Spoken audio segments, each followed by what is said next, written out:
দুই তিনটা কথা বলার জন্য আজকের এই ভিডিওটা করা, বিকজ আপনারা যারা এই মুহূর্তে বা আগামী কয়েকদিনের মধ্যে বা সামনে ভারত ট্যুর করতে চাচ্ছেন, আপনাদের মাথায় এই জিনিসটা কিভাবে আসলো? যাদের থেকে, যেই স্বৈরাচারীর থেকে আমরা আমাদের এই দেশকে স্বাধীন করলাম, আপনি সেখানে বেড়াতে যেতে চাচ্ছেন, আপনার মাথায় কি একটু নাড়াচাড়া দিল না?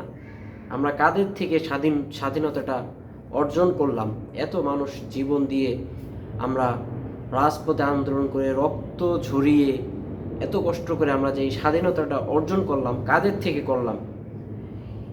এই জিনিসটা আপনি একটু চিন্তা করেন। যারা এই মুহূর্তে ভারত বেড়াইতে যেতে চাচ্ছেন, আমারও ভারতের ভিসা আছে, কিন্তু আমি যাচ্ছি না। কেন যাব?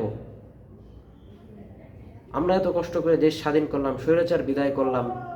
এমনকি এই যে 2 দিন আগে স্বর্ণা নামে একটা মেয়েকে হত্যা করা হলো, সীমান্ত হত্যা। তারপরে আপনারা কিভাবে যেতে চাচ্ছেন ভারত ঘুরতে?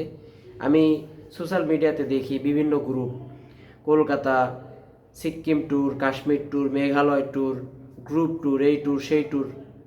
এইখানে বিভিন্ন ধরনের আলাপ আলোচনা চলছে যে আপনারা ভারত যাবেন ঘুরতে, এই 12 তারিখ, 7 তারিখ, 8 তারিখ, 10 তারিখ। এটা আপনাদের মাথায় কিভাবে আসে? আপনি একটু চিন্তা করেন কিভাবে আসে। নিজের দেশের টাকা, যাদের থেকে আমরা স্বাধীনতা অর্জন করলাম, তাদেরকে যে নিজের টাকা আমরা দিয়ে আসবো, এটা কিভাবে পারেন আপনারা? এটা সম্ভব কোনোভাবে? সো আপনারা যারা ভারত বেড়াইতে চাচ্ছেন, আমরা চাই, আমি চাই, এই যে বন্যায় এত ক্ষতি, এই ক্ষতিটা কে করলো? ভারত করলো আমাদেরকে। তারপর আমরা কেন যাব ওইখানে বেড়াইতে? আপনি প্রয়োজনে পাকিস্তান যান, এখন আপনার জন্য পাকিস্তান উন্মুক্ত। কিছু টাকা বেশি খরচ করে পাকিস্তান যান, কিন্তু ভারতকে আপনি 1 পয়সা দিয়েও, 1 সেকেন্ডের জন্য, 1 মিনিটের জন্য ভারত যায়েন না ভাই। আপনার আপনার চিকিৎসা দরকার কম খরচে, আপনি এখন বাংলাদেশে ভালো চিকিৎসা পাবেন আশা করি। আপনার চিকিৎসা দরকার, আপনি থাইল্যান্ড যান, অথবা এতদিন কষ্ট করছেন, গত 2-3 মাস কষ্ট করছেন, আরও কিছুদিন কষ্ট করেন, দেখেন বাংলাদেশের এই স্বাস্থ্য ব্যবস্থা কী অবস্থা হয়। সো বেশি কথা বলতে চাই না, কষ্ট লাগে এটা দেখে।